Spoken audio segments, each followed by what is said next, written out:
Today, we're talking about Venezuela, a country that holds the largest proven oil reserves on Earth. Just a few decades ago, it was considered one of the wealthiest countries in Latin America. Today, millions of people have left the country, its economy has gone through one of the largest crises of modern times, and its political situation remains a subject of international debate. How did a country with such enormous resources end up in this situation? Like this video, subscribe to the channel, and let's get started. Venezuela before the oil era. At the beginning of the 20th century, Venezuela was primarily an agricultural country. In 1920, Venezuela's population was only about 2.5 million people. Today, it's around 28 million. Can you imagine that? That's more than an 11-fold increase in just over a century. Much of this incredible growth was fueled by waves of immigrants arriving from Europe and neighboring countries during Venezuela's oil boom years. The economy was based on coffee, cocoa, and agriculture. The country experienced constant political crises and military coups. Poverty was widespread and infrastructure remained underdeveloped. But within a few years, everything would change. Oil and incredible wealth. In 1922, an event occurred that changed the country's history.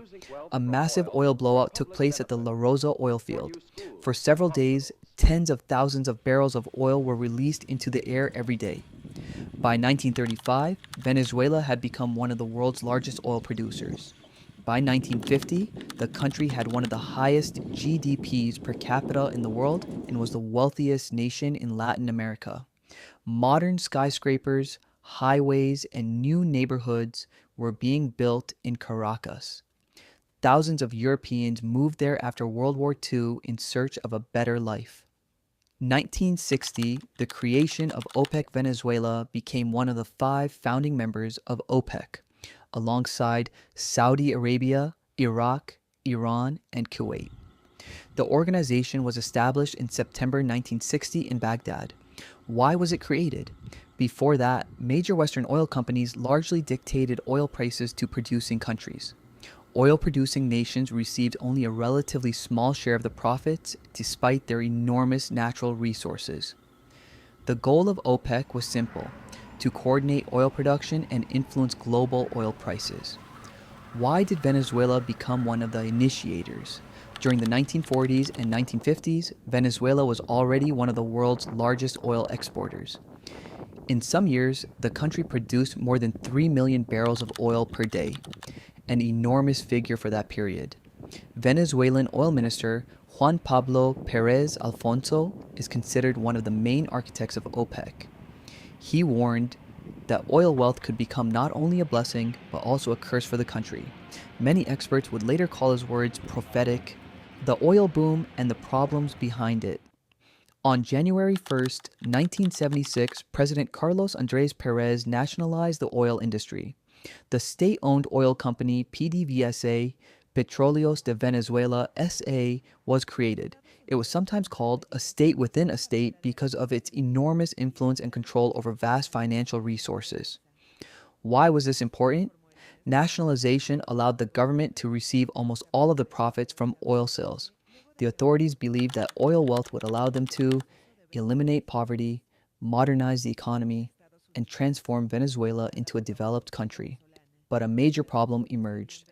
Oil revenues began to crowd out other sectors of the economy. Agriculture declined. Industry became less competitive. Government spending increased under the assumption that high oil prices would last forever. By the early 1980s, more than 90% of export revenues, around half of government revenues, and a significant share of foreign currency earnings depended on oil. The entire economy had effectively been built around a single resource, and this dependence would eventually become one of the main causes of Venezuela's future crisis. The rise of Hugo Chávez. In 1992, Lieutenant Colonel Hugo Chávez attempted a military coup. The attempt failed. However, he became known throughout the country. In 1998, Chávez won the presidential election. He promised to fight poverty and corruption. In the early 2000s, oil prices began rising rapidly once again. During Chavez's presidency, the government received hundreds of billions of dollars in oil revenues. Large social programs were launched in healthcare, education, and housing. At the same time, state control over the economy increased significantly. Nationalization and dependence on oil. In 2007, the government launched a new wave of nationalizations. Energy, telecommunications, and industrial companies came under state control. The private sector shrank. The economy became increasingly centralized. Meanwhile, oil revenues remained the country's primary source of income. By the early 2000s, oil accounted for approximately 95% of Venezuela's export earnings. Such dependence made the country extremely vulnerable. The death of Chavez and the rise of Maduro. On March 5th, 2013, Hugo Chávez died at the age of 58. Nicolás Maduro won the presidential election.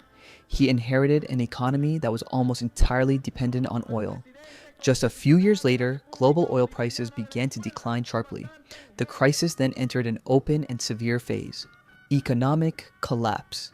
Beginning in 2014, Venezuela's economy started to contract rapidly. According to various international organizations, the country lost more than half of its economic output. Inflation reached extraordinary levels. In 2018, annual inflation exceeded 1 million%. The country experienced shortages of food, medicine, and essential goods. Millions of people began leaving Venezuela. According to international estimates, more than 7 million people have left the country. It became one of the largest migration crises of the modern era. Venezuela in 2026. On January 3rd, 2026, an event occurred that many observers described as one of the most unusual moments in modern Latin American history. During a U.S. military operation, Nicolás Maduro and his wife were detained in Caracas and transported to the United States. They later appeared before a federal court in New York on charges related to drug trafficking and other alleged crimes. Maduro denies all accusations and describes his detention as illegal. Following these events, temporary leadership of the country passed to Vice President Delcy Rodriguez, while intense debates emerged both inside and outside Venezuela regarding the legitimacy of these developments and the country's future. Venezuela today. Today, Venezuela's population is approximately 28 to 29 million people. The country still possesses the largest proven oil reserves on Earth, with more than 300 billion barrels of oil. However, the political situation remains tense. International disputes, sanctions, and mutual accusations continue. The economy has shown some signs of stabilization compared with the peak of the crisis, but living standards remain significantly lower than they were several decades ago. The future of Venezuela remains uncertain. Venezuela is a story of a country blessed with enormous natural wealth and once considered one of the world's most promising economies. But oil alone does not guarantee prosperity. The history of Venezuela demonstrates the importance of strong institutions, economic diversification, and political stability. And now, one final question remains. Will Venezuela one day regain its former prosperity, or has the era of oil wealth become a thing of the past? Share your thoughts in the comments below. History is full of stories that shape the world we live in today. If you enjoyed this video, leave a like, subscribe, and share your thoughts in the comments. And stay tuned, another story is coming soon.